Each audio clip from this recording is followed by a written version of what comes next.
Hey now, welcome to the Dirty Side of the Track, America's leading Formula One podcast. I'm Brian, that's Rob. We just had the Hungarian GP, and it felt like Groundhog Day a little bit. Rob, what do you think of today? Don't. It is Groundhog Day. Last week I wanted to start and be moaning about Ferrari, and I want to do it all over again. But let's let's not do that. Let's celebrate the fact that it was a very good Hungarian GP. They go on about how it's so difficult to overtake, and I thoroughly enjoyed it, despite my frustration with Ferrari, which we will get onto later. So let's do, it's actually going to be a slightly shorter format this week because we'll have news and social, we'll have our race review, we've got a DRS guest, but then we haven't got a preview. And given that we're recording this about 30 minutes after the race finished, Fantasy's not updated either. So it could be a short one to see us into the summer break. But No, that's a good way to do it. yeah, That's a good way to do it. So exactly. last week we got on something that was kind of interesting, right? Ferrari had their problems, but we were talking a bit about Carlos and the unsafe release in the pits.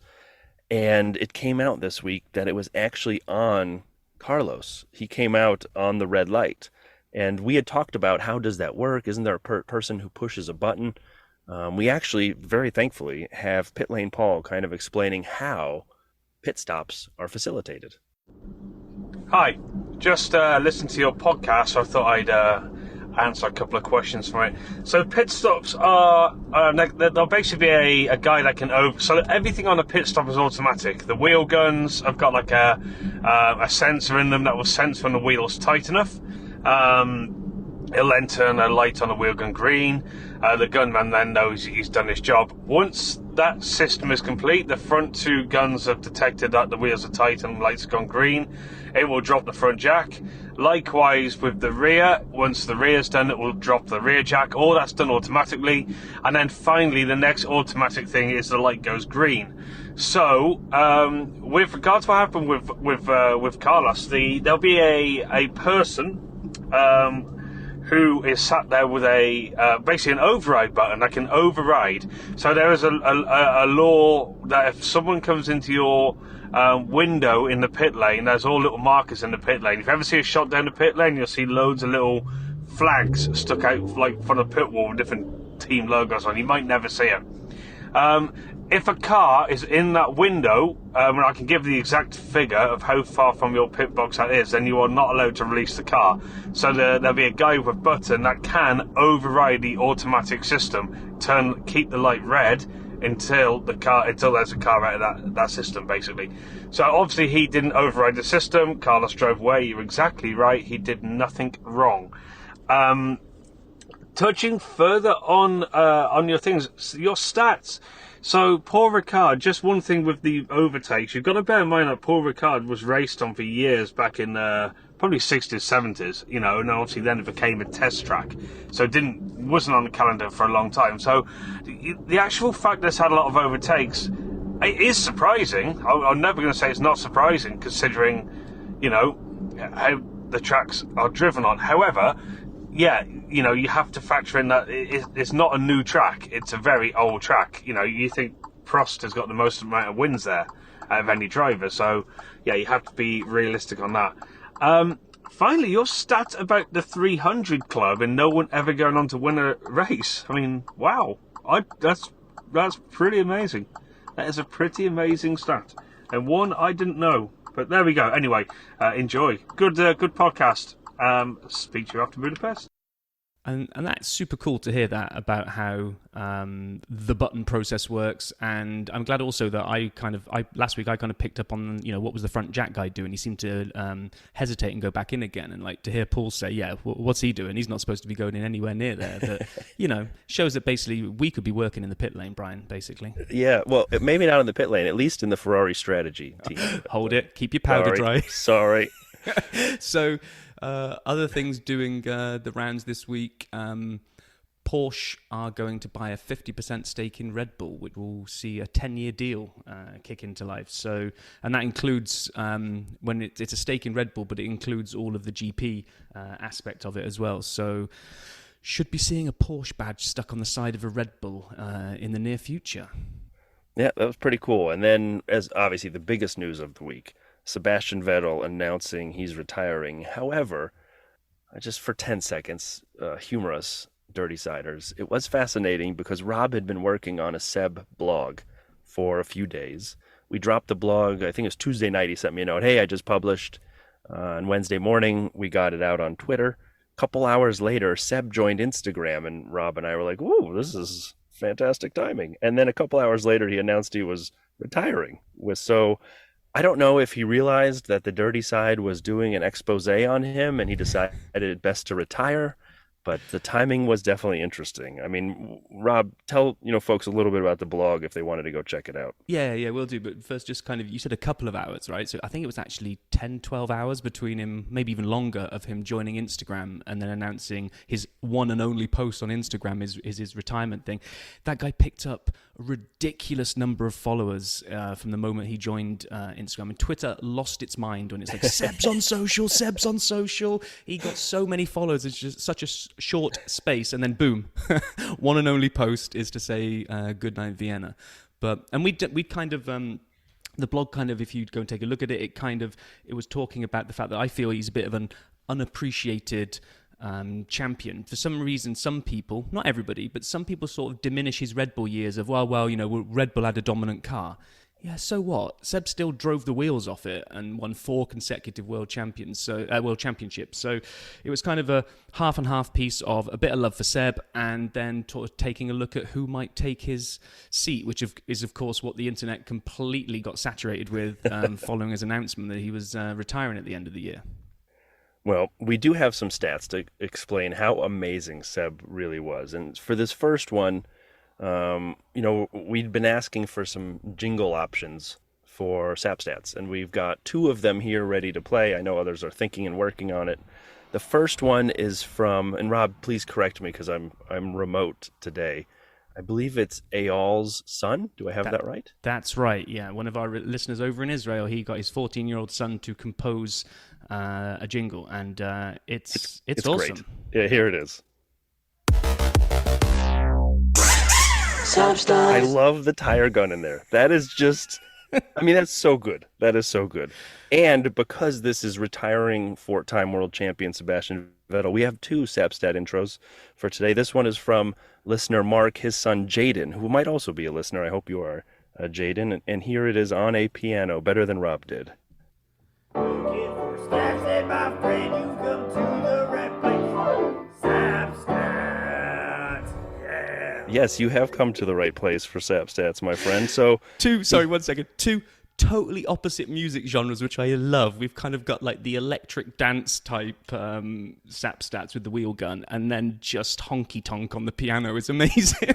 Amazing. These are great. Keep them coming in. Those 2 are fantastic. So he's one of only 3 F1 world champions with the last name starting with V, for people who are curious about the alphabet. Max, Seb, and of course, friend of the Dirty Side, Jacques Villeneuve.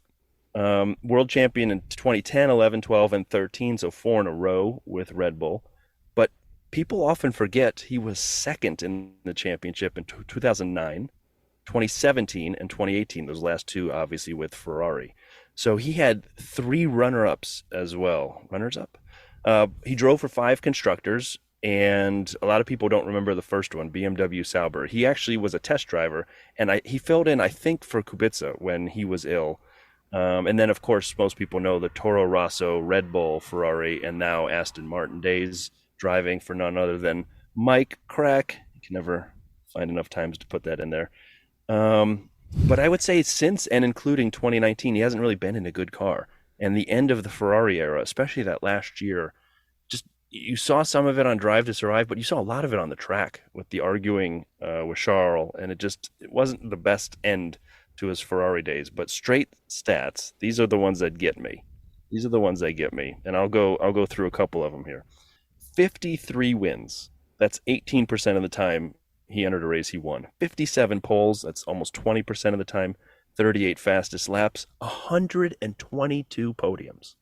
Now, for people watching the last couple years, newer fans, you probably haven't seen Seb on the podium in a while, with the exception of that Baku run last year. So 122 podiums, 8 hat tricks, 4 Grand Slams. And here's my last favorite piece that I wanted to highlight, and I'll let you take the rest, Rob, if you like. But if you drove because he led 11,280 miles. Led Grand Prix for 11,280 miles. If you started in New York City, at the ocean, and drove to LA, back to New York, back to LA, back to New York, you'd still have enough miles to make it to Newark Airport, and you would have led the Grand Prix for all those. That's insane. It's ridiculous. It's absolutely ridiculous. Yeah, and I mean, there are a lot of stats around him. I think he's youngest ever race winner.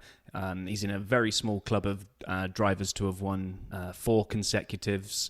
So you've got Hamilton, Vettel, Fangio, and Schumacher. Schumacher obviously did one better, did 5 in a row, but it's a very, very small club of drivers that can just have that consistency to thread multiple world championships together. So, yeah, I mean, I don't think this is going to be the end of the Seb story. You know, he's announced in terms of kind of looking back his career and doing all the stats. We needed to bring it out this week because he's announced. It was a bit weird as everyone's treating it like, well, he's left F1 now. It's like, well, no, he's still got half a season to drive yet, guys. So we're still going to get to see him. Like, there's all these, I can't believe we're never going to see Seb on a Grand Prix again. Well, you probably are. Like, at least 9 of them. Exactly. So I'm sure come the end of the season we'll have it'll be good to do a look back at Vettel's career in full, but no, a nice set of SAP stats there, and even better to be able to play the two tunes. Moving on to other Germans. Now this one has been tweeted by F1 Insider. I'm not sure it's been ratified because the source he gave was someone else I saw tweet it, who everyone's saying, oh, this isn't an official source, but take it with a pinch of salt maybe. But Mick Schumacher is not going to renew his contract with the Ferrari Drivers Academy, and he's the first choice to replace Seb. I don't know if they're going for that whole mentor-mentee, you know, Seb likes to put his arm around Mick, and maybe he's put him forward for the seat, but apparently Mick's first choice, and Hulkenberg is the second option. But I don't know, what do you think of that, Brian? I think I'm surprised the name Hulkenberg came up at all, if I'm being totally honest. I recognize he has history with the team, but I feel like there are more drivers with more potential, is the way I would say it, than Nico. Younger, who have more upside. But the Mick piece is fascinating, and that's a great theory, whether it's a conspiracy theory or not, that he would, as you say, put his arm around the heir apparent to him and do that. That would be pretty cool. But, I also think it's hard, though, right? Would Stroll want a driver younger and potentially better than him in that seat? Because that's the one thing, right? And then the other thing is, you know, Haas and Aston, a lot of people are saying it's a step backwards to go to Aston, and surely Ferrari aren't going to let Mick not continue with them. I mean, the name alone, with along with Ferrari, kind of has so much history. I don't know. It's an interesting one because he's shown moments this year where he can get racy when the car underneath him is good enough. I'd be inclined to, I mean, obviously we don't know the inside thing, but you'd think we'll stick with Haas a little bit longer and then see what opens up. It doesn't seem like that career progression to go to Aston, if I'm honest, unless they've got something huge coming down the pipe. But I don't know what Mike Crack is thinking, but I just wanted to throw that in there again. How many gallons of gas does Mike Crack have in his fridge for the break is really what I'm curious about. You can't rehash the same joke, Brian. I can. No, you can't. So, you know, with Seb retiring, we often talk about great stuff to check out on social and on video. There was an older one on the F1 channel about Sebastian Vettel's top 10 moments of brilliance. Please go check it out. I've watched it a couple times over the years, and it was great to dust that off. But they recently dropped Sebastian Vettel, Genius and Joker, which is both are good videos. So feel free to check those out. But it wasn't all Seb all week. There was, and I know, Rob, I know you love this. There was the 2022 Tires in Focus F1 TV Tech Talk. Rosanna Tennant and Albert Fabergé. So good. You loved it, didn't you, Rob? Do you know what? After you did your so good in the notes, I was like, right, I'm going to give Brian the benefit of the doubt here, and I'm going to invest 8 minutes in watching this video. And it only really ratified my thinking of, there's something wrong with you. That was the most boring 8 minutes I've watched in my life. They just went round and pointed at tyres and went, oh, look, there's a little hole in here where I can measure the tread depth. Guess what? So there is in my road car. That's hardly cutting edge. Oh, look, we can scrape a bit of gunk off the tyre. Woo! I tell you what, if you really, really think you love tyres, then go and watch this 8 minutes, because that will really confirm for you whether you do or you don't. Do you know how many hours or minutes you're allowed to keep the tires in the blankets? It's I 3 do not hours. care. I don't 70 care. degrees Celsius maximum, 158 Fahrenheit. And of course, each track has minimum PSI. And we'll talk about we'll talk about tires today Sorry. because Ferrari messed that up again. But anyway, the only other note I'd have is two quick ones on videos. Let's get to the race. One, I really enjoyed the Fernando Alonso and Esteban Ocon start-stop challenge. Now, weirdly, this wasn't on an Alpine channel. I don't even know if I follow Alpine, but it's on the Formula One channel. They're in an Alpine A110, I believe. Fellow car nerds, correct me or confirm for me. But they really don't understand the game, and so what it is, they have to like guess stats about their partner, and Fernando starts driving, but he's like trying to read his card for the stat to cue Esteban, but he's driving. Yeah, I think it's supposed to be the other way around. But anyway, it was fun. I think they realized at the end they'd hosed up the order of it. But I gotta say, like, you never really see Esteban and Fernando as buddy buddy. They had fun in this thing. It was fun to check out. Now, I'm sure they undid a little bit of that on lap one of the Hungarian Grand Prix, but we'll talk about that in a second. In the last video, please, if you haven't, I tweeted this out. And every week we kind of look for something new or someone new to follow. Last week, obviously, we highlighted Centurion Lewis. Keep following him. But I would say this week, Lollipop Man. If you didn't see the video of George from the French Grand Prix, it is so good. I sent it out earlier. Please just Google it, Lollipop Man. I also followed him on YouTube so I can watch it on my TV. He is great. It is. That was one I'll give you. So this is the struggle I have with your rating system. So you put so good against Lollipop Man and so good against those tires. Yet for me they couldn't be more polar opposites. So I have to really kind of tread with caution when I see your so good badge. What's interesting is you haven't reflected enough to think maybe the rating system inside you is broken. Just a note. I couldn't even have that inward journey to assess my rating system because I fell asleep too quickly looking at the tyre video. Oh, boy. Anyway.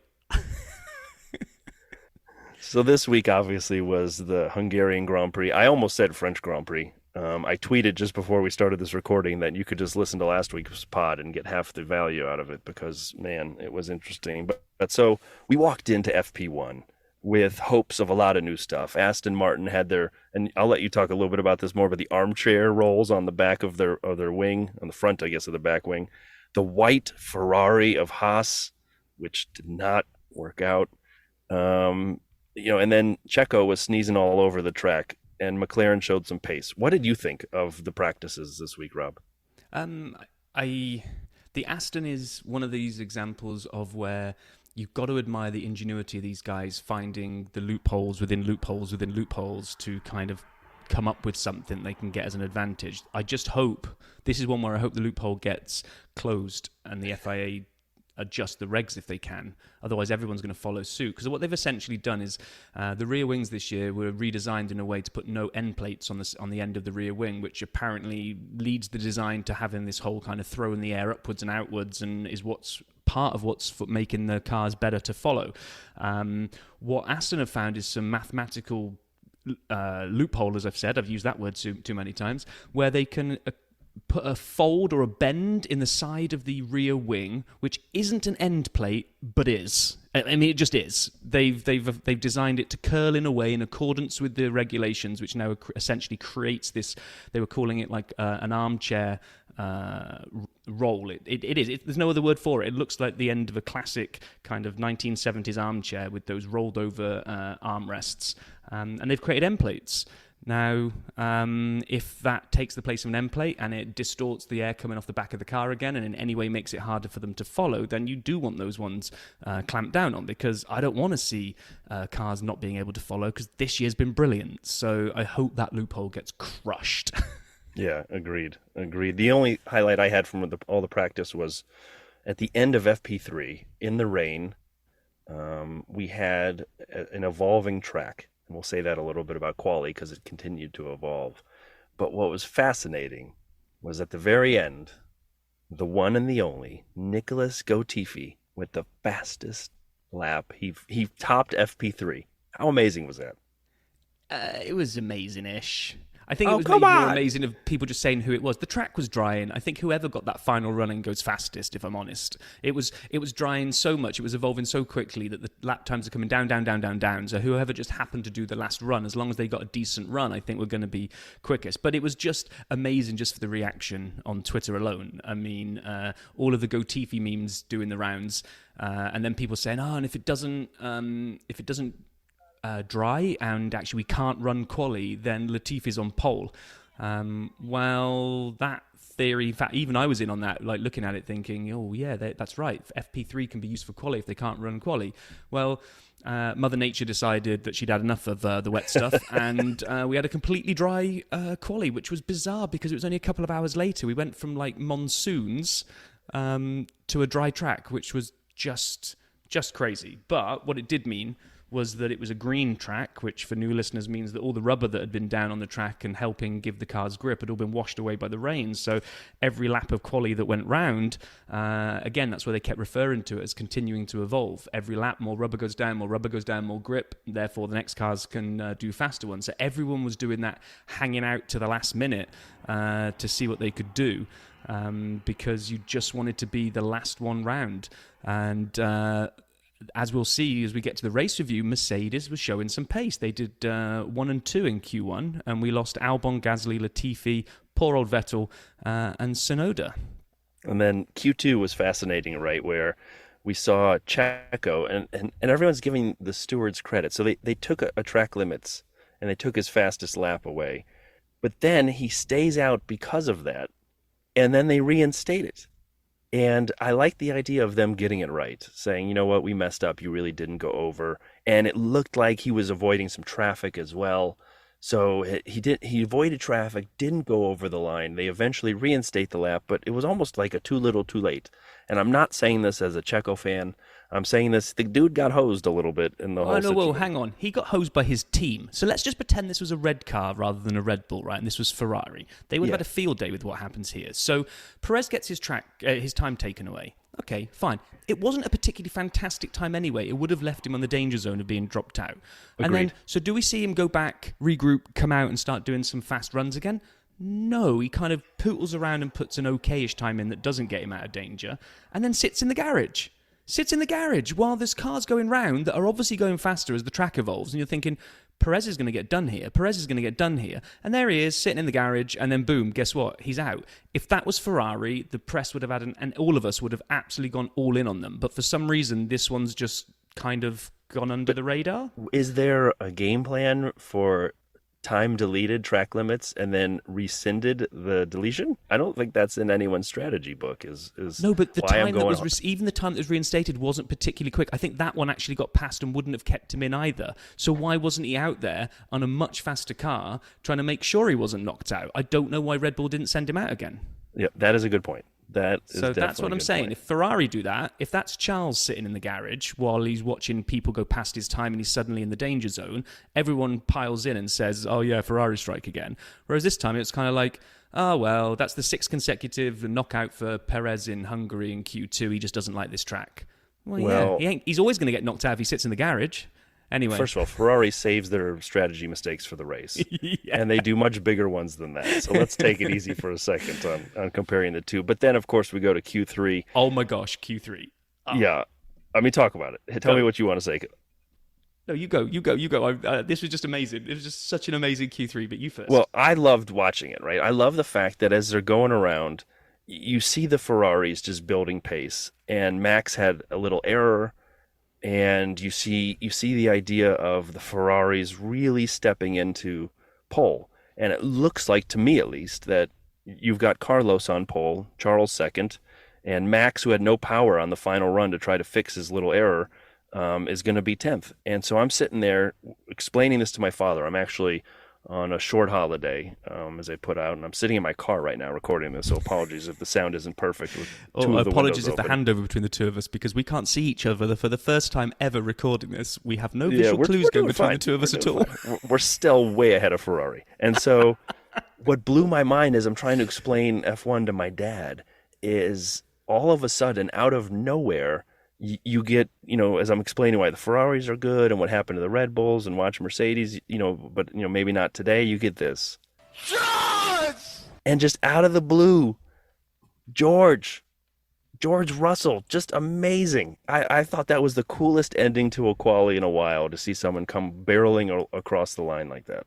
And he didn't go fastest in any sector. I think this is kind of what the commentary team only cottoned on to, the fact, I think, in the final last few corners that he was actually up on Sainz, because it was like it caught them by surprise as well. It was like, oh, Sainz, what a fantastic lap, and he's got pole, and Max is down in 10th because of his engine issue.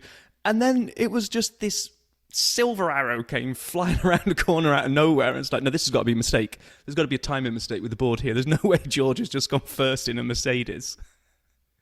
Which is absolutely bizarre thing to say, that here we are, whatever it is it race 9? What race are we? I've lost track. We are however many races in, and if you'd have told me last year that we would say that we would be shocked that Mercedes have got a pole, I wouldn't have believed you. Because last year we were just all expecting Mercedes just to carry on. They're always the one that pick up the new regs better than anybody else, so we're just waiting for Mercedes dominance. And here we are in Hungary, and we are actually surprised that Mercedes have managed to get a pole position. It's just insane. So I guess Brian isn't going to tell me what he thinks about quali, because I think I've actually lost him, which is actually one of the plus sides sometimes of Brian being remote, that he'll get cut off and I won't have to listen to his stupid voice anymore. But I'm just going to monologue for a second and wait for him to reconnect. I've been here the whole time, baby. Oh, you're such a liar. You didn't. You did not answer me when I asked you what you thought about the end of quali. But it was a pensive pause. I love the fact that we are so committed to this pod that you are basically MacGyvering your own internet connection out of pieces and gum and tinfoil, and we're still going to bring a quality episode to the listeners. I mean, if I'm being honest with you, I'm massaging my phone with my water bottle because it's too hot.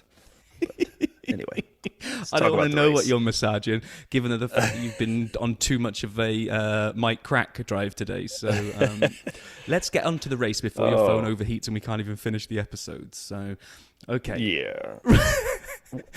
I loved the start. I loved watching people fighting and negotiating position. I thought it was an epic start when they showed the replays eventually of Max kind of sticking it in the middle there, and I loved watching Fernando and Esteban and Alpine on Alpine crime, and Fernando was pissed. He got on the radio. He was angry with Esteban, but as they did that, it just opened it up for Lewis. He just like, I'll take that, thanks. Yeah. When they showed the onboard of Max, they said, what was it? What was the phrase they used? He approached turn one like the driver going for a world champion than he is. In other words, I don't want to get stuck in there. He just backed out when those doors in front of him started closing. It was like, I've got nothing to gain here by trying to stick through the middle of this. I'm just going to back out and see how it rolls. And then they all tumbled over each other anyway, but with no one crashing, which is what I found is the most surreal thing. When it didn't look that bad when you saw it in real time, but when they showed all these various different replays, lots of cars all came within a whisker of taking each other out. And I don't want to use my father as a barometer here, but he was watching this. He goes, oh, like he couldn't believe how close the cars were. He goes, how fast are they going? I'm like, fast. So it was a great start. But George, we got to talk about the leader. George kind of pulled away eventually, but the defending on the first handful of laps, man, that was really good. He had Carlos right behind him. I thought that was epic racing for the first, half the lap between the two of them. I loved watching it. And then you just watch the Red Bulls kind of start working their way through the field as a whole. Yeah, absolutely. And then I missed this because you corrected me on our notes, but I don't think they showed it on TV. They showed K-Mag with his end plate hanging off, and they were like, oh, he's probably going to have to go in soon, or he might get whichever flag it is. Was it black and orange for kind of black dodgy stuff on your car? Correct. And then you kind of corrected me, well, he's already been in because he's now last. I'm like, oh yeah, when did that happen? Well, probably while you were having your second beer of the morning. Probably while I was typing this note, actually, because I'm pretty sure that when I started typing the note and I looked down and then I looked back up and suddenly he was last. But yeah, and then we just had lots of little battles everywhere, which I totally wasn't expecting, because you come into this, well, if you know anything about this track, you come into it not expecting a lot of overtakes. They mentioned it multiple times on the commentary that this is kind of second to Monaco in terms of inability to put moves on people, but these new cars, these new regs, they hadn't read the script. They were serving up, throwing it up at the inside, the good old switcheroo, I think is it turn 1, turn 2, where you'd kind of attack on the outside, hang it out there, and then undercut on the way back through. It was just great. There were so many battles all the way up the field, which was also probably made spicier by the fact that, like you said earlier, we had both the Red Bulls cruising their way through the field as well. It was fun to watch that. I got to say then, lap 11, we got Crofty and Martin talking about how they had 3 Brits in the top 5. They're like, pardon this racing event for a quick British update. And they just sat there and waxed poetic about the Brits in the top 5. I'm like, all right. They also messed up. They also messed up their reference. They got so excited. Formula One podcast.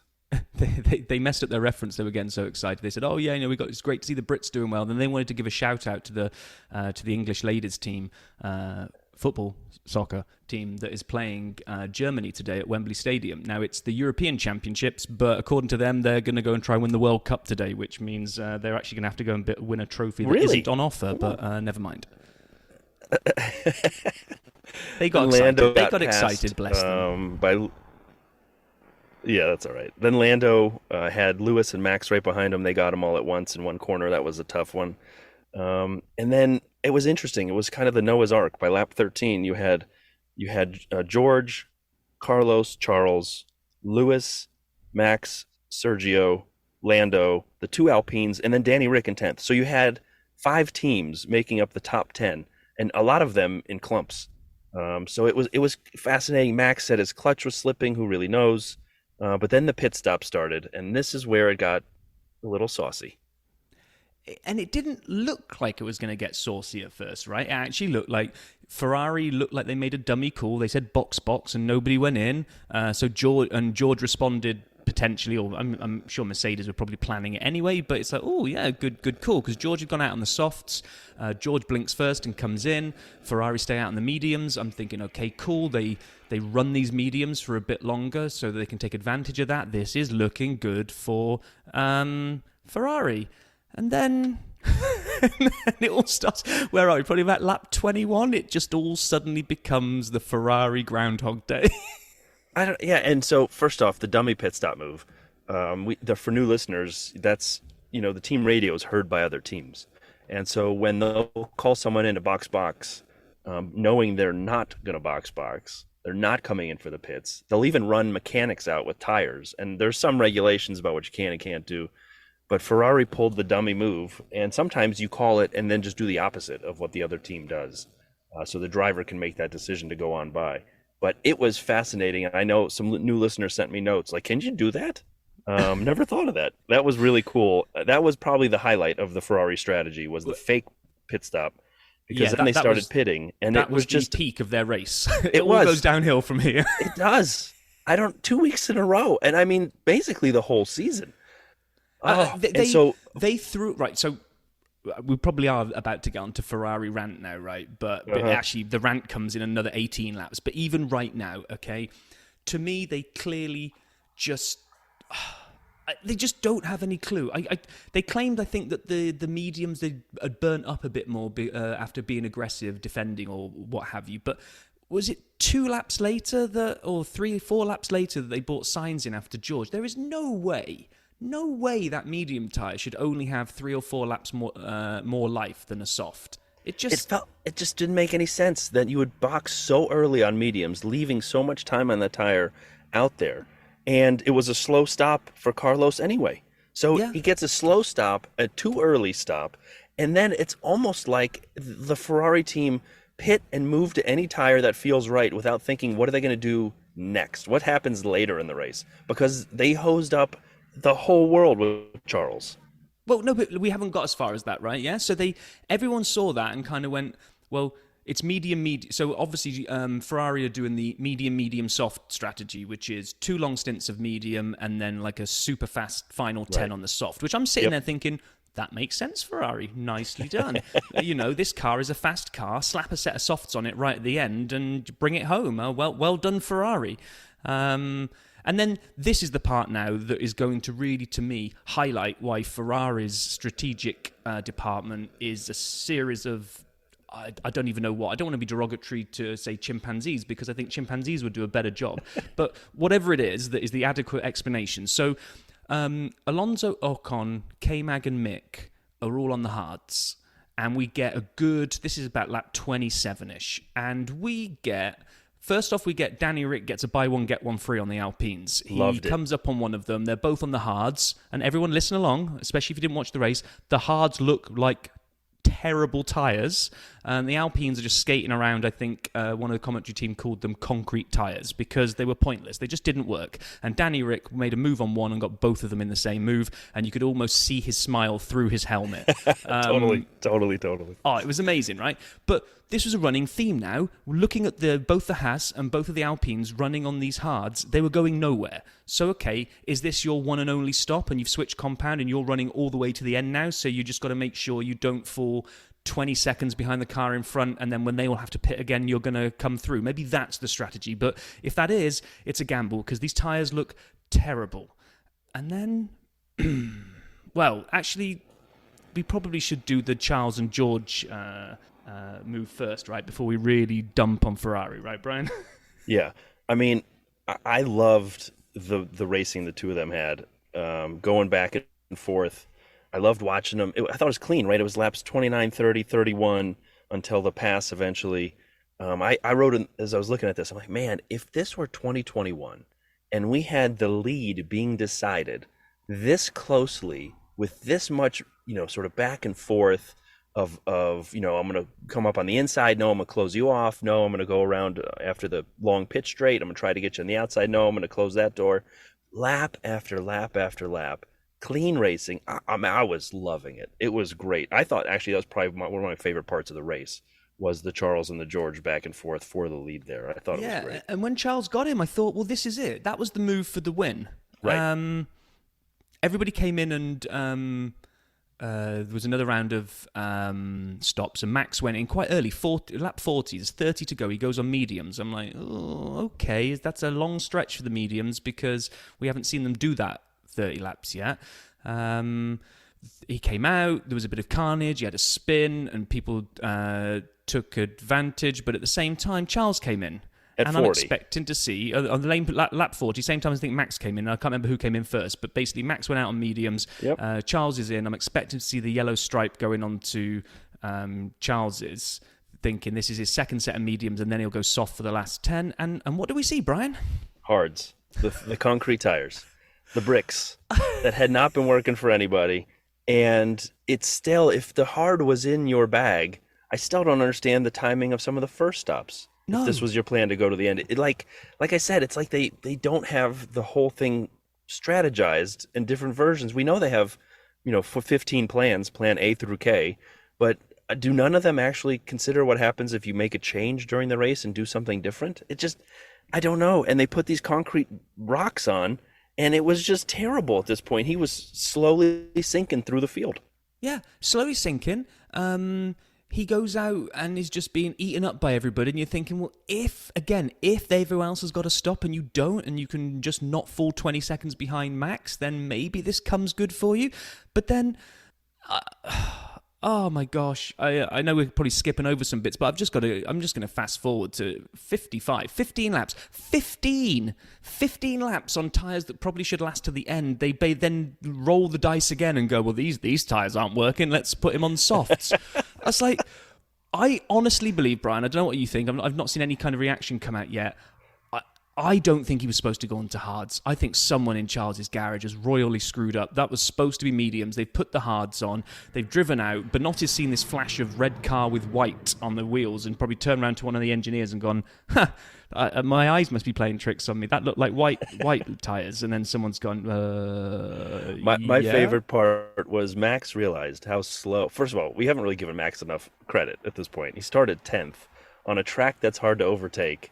I mean, I know we'll get to the end and his victory, and we'll celebrate him a bit then. But he was back up by the front pretty fast. And he came out, as I think it was on like lap 40, 42, and he passed Charles. And then he decides, you know what, that was fun. I'm going to do a 360 and let him get past me, and I'm going to pass him again. So he did. I mean, if I'm a Max fan, I don't know what's better. When you got blue flags on Lewis earlier this year and you got to lap him, or when you get to take Charles out twice within the span of a few laps by doing a It 360 has in to the middle. be the Lewis thing, because today can't have been any satisfaction, because I think the guy that drives my mail van in his mail van could have overtaken Charles on those Come tires. on. They were just terrible. But it was Groundhog Day. It was bad strategy for Carlos. It was bad strategy for Charles. It was poor timing and expectations of later pits by going medium medium. It was an early stop on the mediums. It was just a mess all around. Like I said, like they had no plan for what came next when they made some of their decisions. And the fact that they finished off the podium at a track that everyone agreed favored their car more than anybody's, and they had the pace, is mind-boggling to me.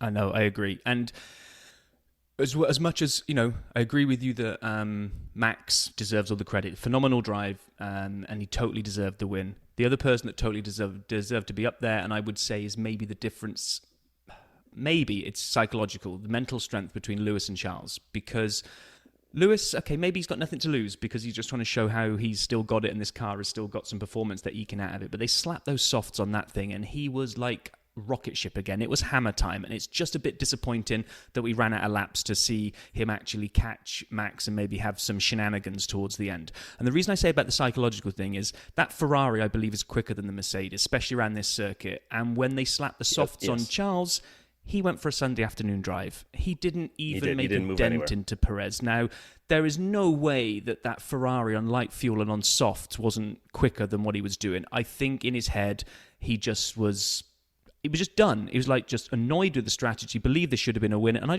think he just brought it home in six.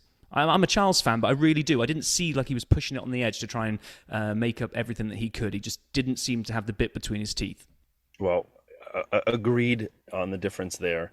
I would actually say I'm not a Max apologist. I appreciate Max, and I do appreciate how great he is. And he is, I still say, the best driver on the grid now. And if they were all in the same cars, I'd put my money on Max. I would disagree a little bit with you, Rob. Lewis was on that light, low fuel, soft tire Mercedes was flying. Agreed. But he was still 10 seconds ahead of Lewis on the last lap. I mean, that's at best 7 or 8 laps for him to get to him. And that's a lot of laps to go. Like, there was a lot more time to happen. Max came across the line coasting, basically, because of the drizzle, so he didn't lose traction. So I get your point.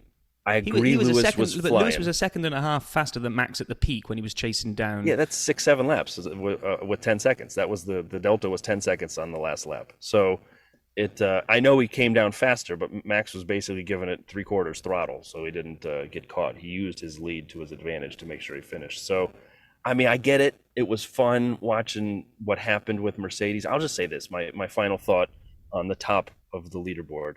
It felt like Red Bull, and I know you were complaining about the quali with Checo, but it felt like the Red Bulls and the Mercedes are run by professional strategists who know how to execute pit stops.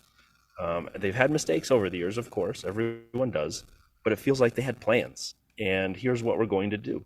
And they dictated their race. And it feels like Ferrari tries to react to what every other team is doing around them. And it comes up with this muddled mess of mush. And it just drove me nuts again to watch that happen. So, they have thrown away the championship this year. I don't think there's any other way, at least to fight. They've thrown away a championship fight. We shouldn't give it to them. I was just surprised. Yeah, no, I agree. And I think that's the Drivers' Championship done. I saw somebody, I think it was a friend of the show, Nate Saunders from ESPN, tweeted that, the gap now, Max can afford to not even turn up to the next 3 races. And even if Charles wins all 3 of them, he'll still be leading. So it's a huge gap up at the top there. But maybe they can go off into the break and regroup, and we get a little bit of. I don't want to wish bad luck on Red Bull, but I do like things to be exciting, so I wouldn't mind a couple of DNFs maybe at the other side of the break just to sort of spice things up. But the way Max is driving, like, he will totally deserve to have this title wrapped up with races to go, and Ferrari will totally not deserve to be anywhere near it because of the way they've handled it. So, one little note, just closing the actual race. Okay, maybe I am a conspiracy theorist. I like to apologize, but Seb passed Lance for 10th on about lap or 2 to go, and I couldn't tell if it was a retirement gift a payback for the corner last week, team orders, or an actual racing pass. I couldn't tell which of the four things that was. But Seb finished in the points, finished 10th. Yeah. And Lance was 11th. So flip-flop the French finish for those two. And Aston Martin got Seb into the points, or however that worked, but it happened for him. No, agree. Right, well, that's our final race review of the first half of the season wrapped up. We have nothing to preview for next week as of yet. We are going to try to keep some content coming during the break, and we'll definitely be back 1 week before the races start, because we'll at least have a Belgium preview to do. So I think really to kind of sign us out this week, it feels like we should have our final DRS guest of this first half on. Do you want to introduce this guest, Brian, being as yet again it's another one of your friends? Well, we went back and forth. We've had some listeners that we have met through the pod, and then we've had a couple friends. And so with your friend Ben last week, it was an opportunity for me to have my friend David on, and you'll hear David here shortly. We worked together and became friends over quite some time. I never knew he was into motorsport, so it's a fun interview. Check it out right now.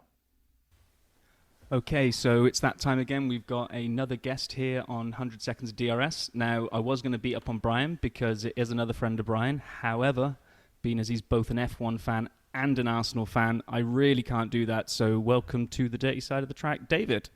Thank you, Rob. Good to be here with a fellow F1 fan and Arsenal fan. So awesome. It's amazing to have you on, David. It's great to see you and catch up. And as we were joking before, apparently I have a type.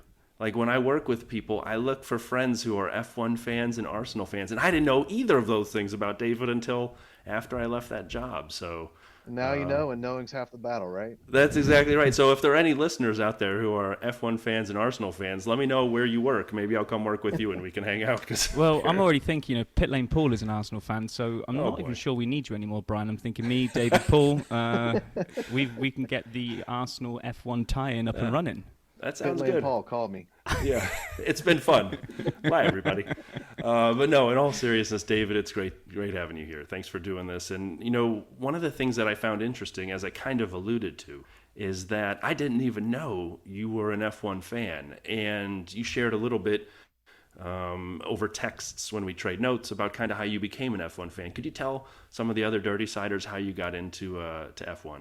Yeah, so I was a fairly long time motorsport fan, having been into NASCAR, and as I was telling you earlier, my buddies all hated road course racing. I always loved the strategy of it, and just loved whenever Sonoma or Watkins Glen would on.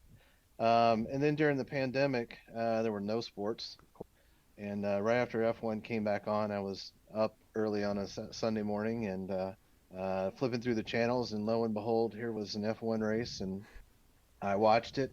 Just love the strategy, like you, Brian. I'm a tire nerd, so I love figuring out the tires and the strategy, and just loved everything about it. And then so I continued watching, and then saw the Roman Grosjean huge explosion, and ever since then I've just really been into it. And unlike most, I didn't get into Drive to Survive first, and then F1. You went the other way around? Watching F1, and then I found out, oh, there's this show called Drive to Survive, and so then I watched that. So, that's amazing.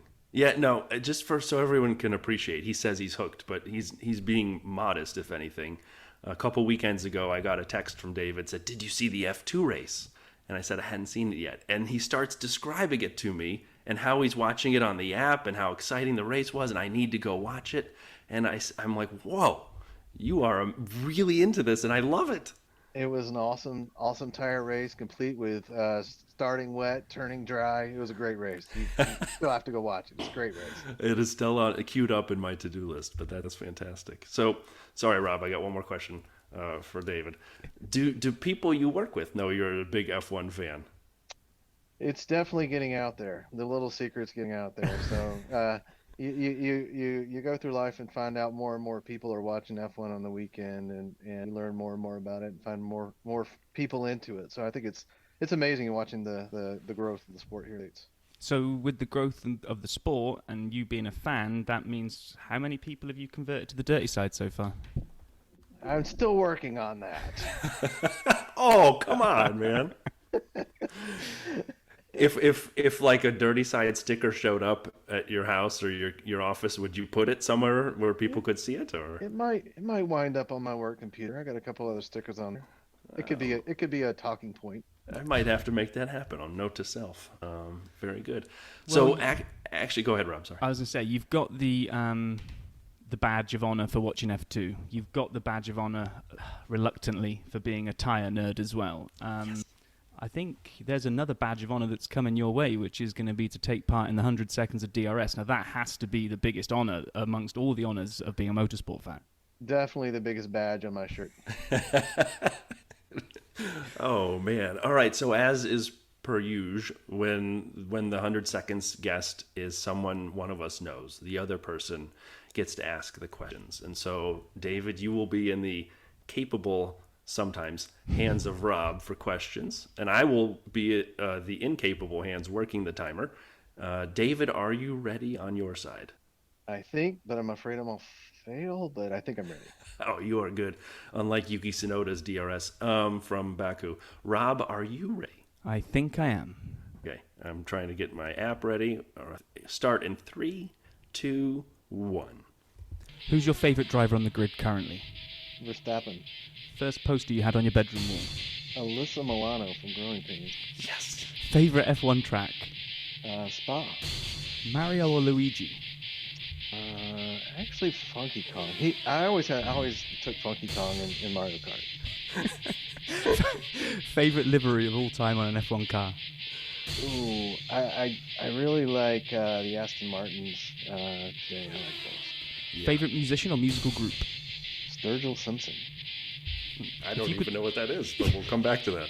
If you could swap the cars out for another type of transportation, what would you like to see them racing in? Dump trucks. Oh, yeah. Would you rather be chased by one horse-sized duck or 10 duck-sized horses? I think 10 duck-sized horses. A wet or a dry race? Dry to wet. Rolling starts or standing starts? Standing. Sorry, standing for sure. I gotta ask this one. Tyres, interesting or not interesting? Interesting. Batman or Superman? Superman.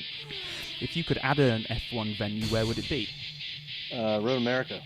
If you were a superhero, would you be the? If you were in a superhero movie, would you be the hero or the villain? Hero. Sleep in or get up early?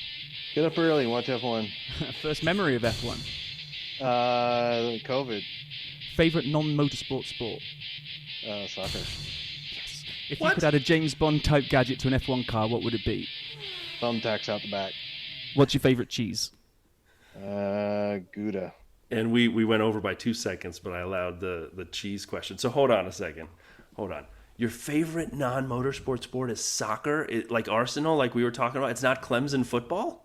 Followed closely by Clemson football. What? Yes. All these years working with you, and I thought you were just like tattooed Clemson football all over yourself. I also watched the national championship Clemson soccer team, but my son is a soccer player, so it's kind of become a family thing. Oh, wow. Well, that's great, but I'm very surprised. And just for listeners, I didn't tell David about the podcast. He found out about it from somebody, a mutual connection. So I didn't put him up to listening. But what is Sturgill Simpson? Why do I not know that band or person?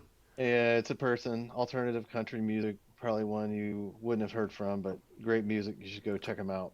Could I ask a favor? Could you send me a link to your favorite song, and maybe I'll repost it so everyone on Twitter can appreciate it too? I'll send a link to my favorite album.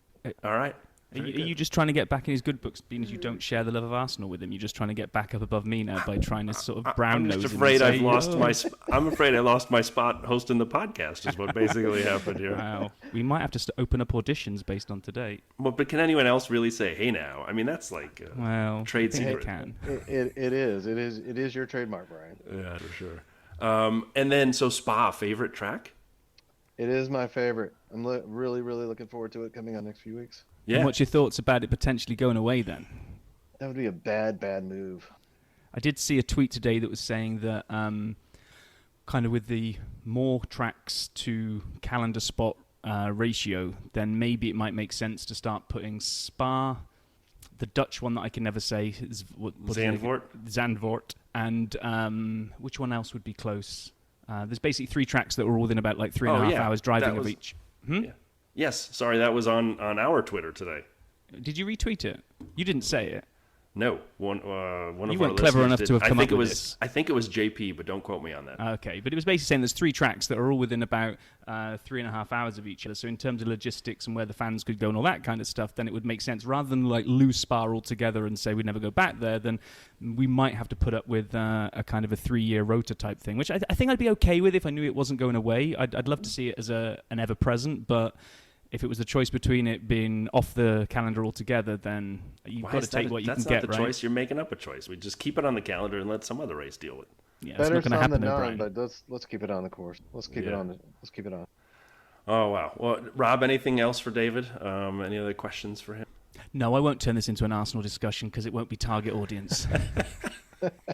At least one of the 3 of us would have no idea what was going on. But David, this was awesome. It was so great to catch up with you, and thank you for being a part of the Dirty Side and for participating today. You were fantastic on the 100 Seconds of DRS, and I would say... Oh, Rob, go ahead. I do have a question quickly, which we haven't covered for you, David. Do you play a musical instrument?